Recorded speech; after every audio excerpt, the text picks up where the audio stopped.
The Incompetent Way to Use Engineer Badges. Updated. A Crossout video by Dangerously Incompetent. This video is how to use engineer badges, which I did before, but the devs have made changes in this area, so I've had to update the video.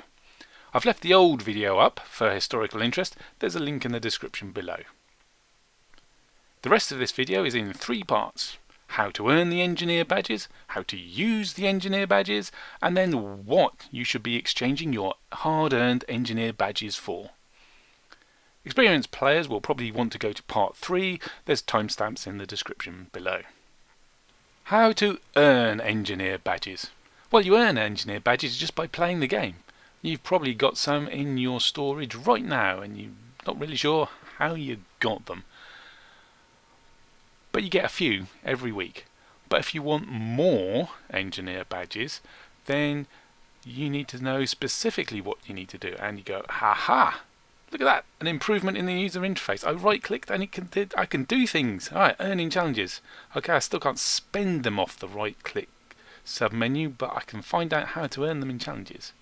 Or, if you're in the garage, you can go to the challenges tab. Bang. Challenges. So here's the daily challenges. They're scrap. That's not interesting at the moment for this video. And then there's the weekly challenges for the extra rewards, and then the weekly challenges for badges. Here's the sort of things you can do. So if you're just playing mission battles for scrap, which everyone can do, you probably win 8 battles in a week. So you get 100 engineer badges. But if you want more engineer badges, you have to start doing other stuff as well.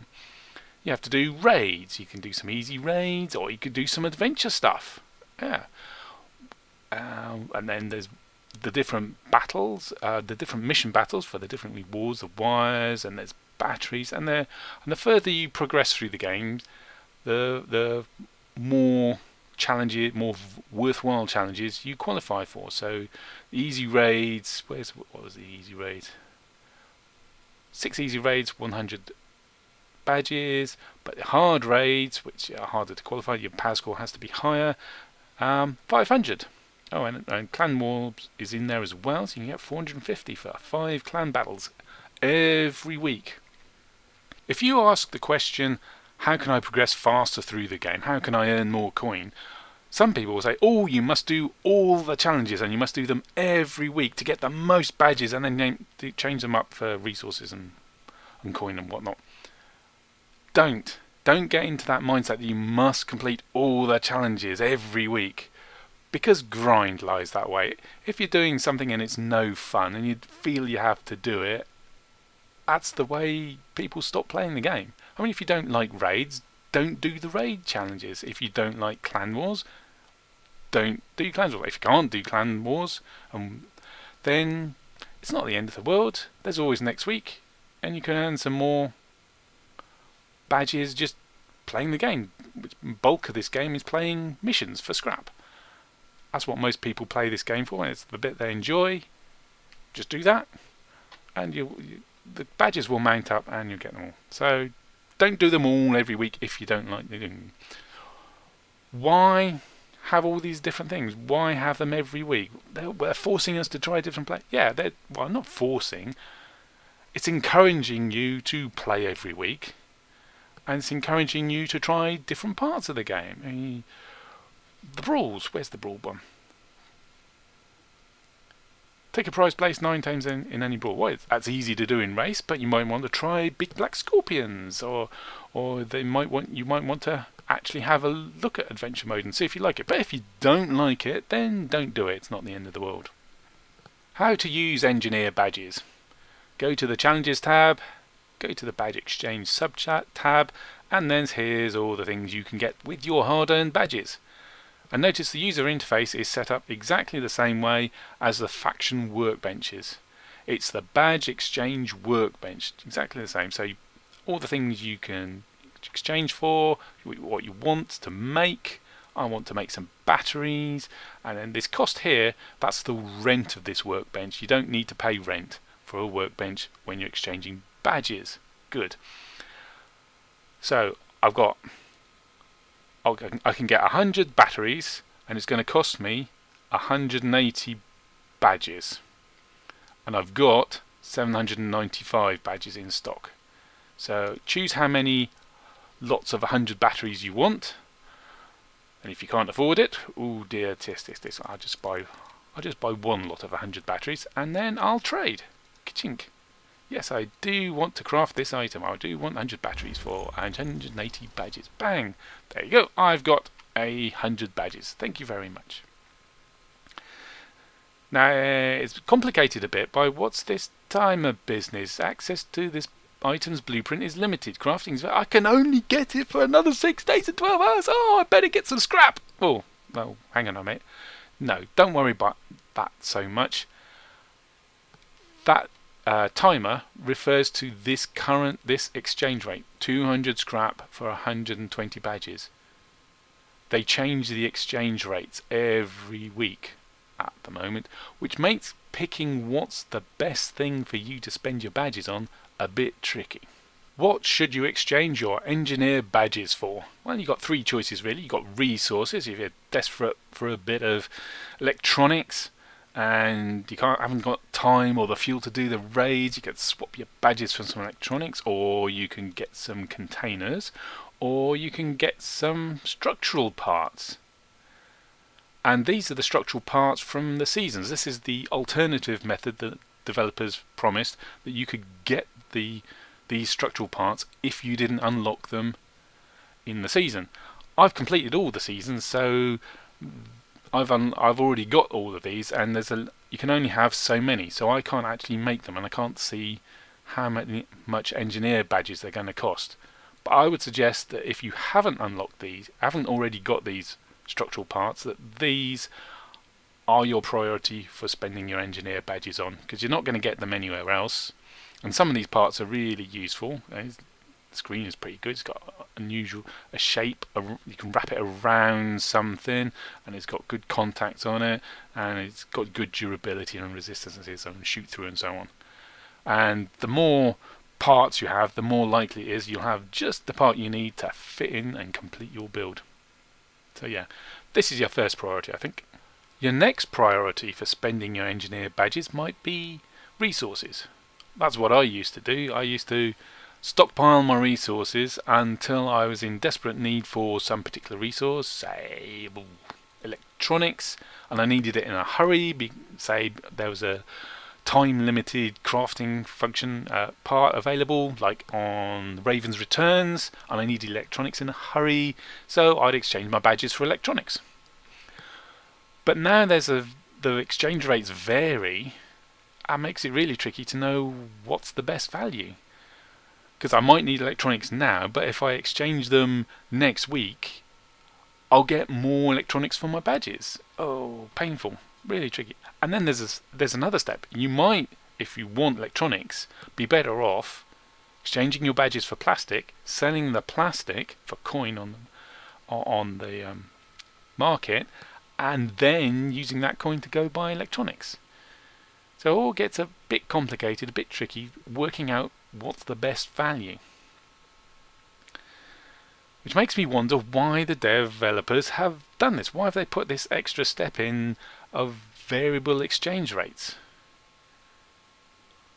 I thought about this for a while, and the answer I came up with is it's so they can, if they want to, influence the price of resources. Say, for example, plastic. It's currently trading at 32 coin per 100. What if it went up to 320 coin for 100? Lots of people, that upset lots of people. I want to buy some plastic. Oh, it's so expensive. I can't get. It put the market in turmoil, put the game in turmoil. So the devs might want to pull the price down a bit, and they could do that by, instead of offering an exchange rate of 25 plastic for 100 badges, they could do something really drastic, say 25 plastic for 1 badge. And that would, loads of people would take advantage of that, going, oh, I can take my badges and get loads of plastic and sell it for loads of coin. So the supply of plastic would increase, and that would reduce the price of plastic on the marketplace. So that's why I think they've done it, but it doesn't half make things tricky. And note, the developers have said nothing about what determines these exchange rates, and they haven't said how often they're going to change or anything like that. They've left it completely open so they can do what they want in the future. And I think the reason is so that they can even out any peaks and troughs in resource prices. But it doesn't half make it tricky to decide what you want to spend your engineer badges on. So I started recording the exchange rates to see if there were any patterns in the changes on what was the best exchange rate for a particular resource or which was the worst and so on. And I put them all down in a spreadsheet. Because what game is complete without a spreadsheet? Nah, spreadsheets are dull. They're useful for spotting patterns, spotting trends, doing calculations. They're useful, but they're a bit dull.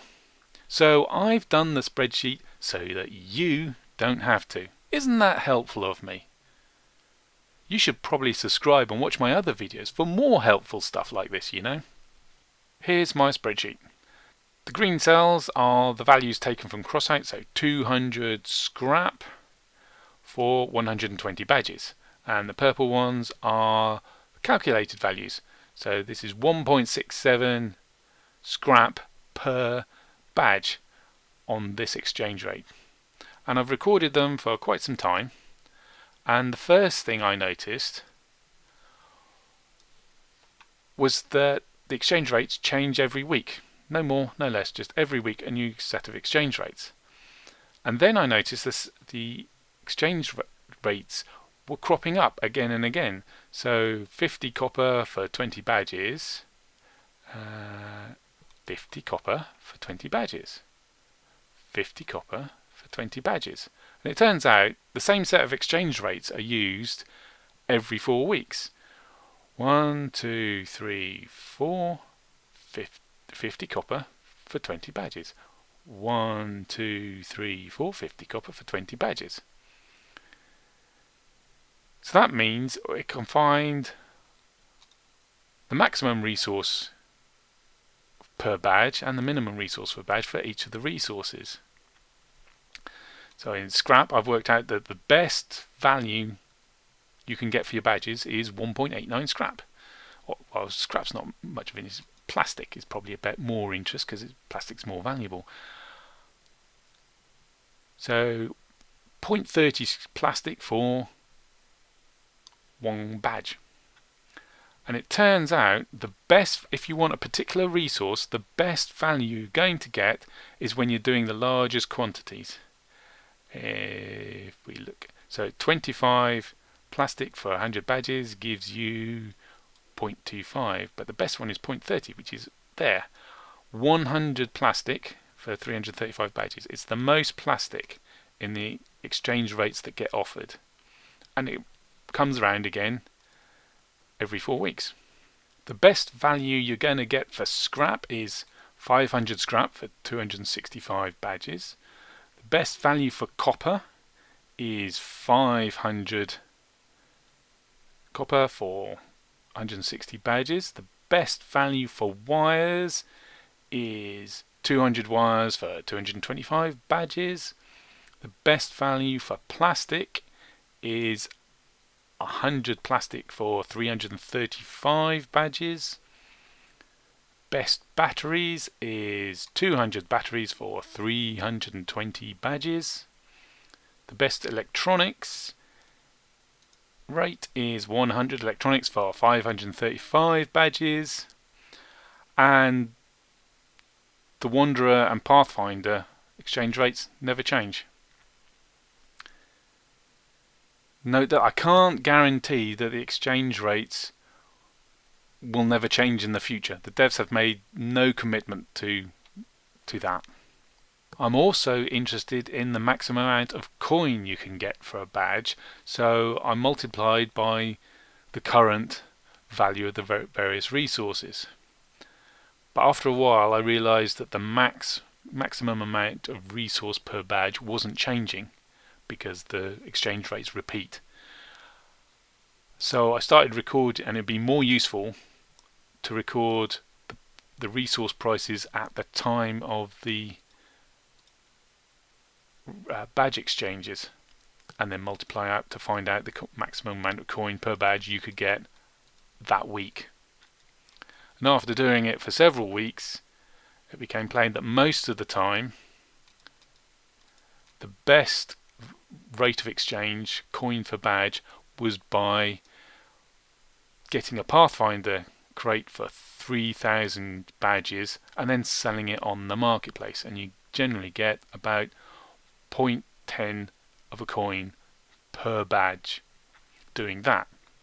That's most of the time. Some of the time, when the resource prices are spiking, like for batteries, they went up to here 30 coin per 100, and that was during snowstorm. There was a brief peak, and it managed. So that week, you could have got 0.14 coins per badge, and that wasn't even at the best exchange rate. If the price of batteries had peaked a week earlier, you'd have got even more, because the exchange rate batteries for badge was better the week before.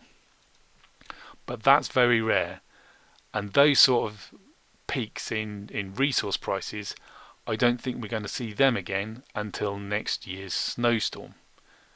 So if you need coin and you need it now and you're willing to spend your badges on it, your best bet is Pathfinder container.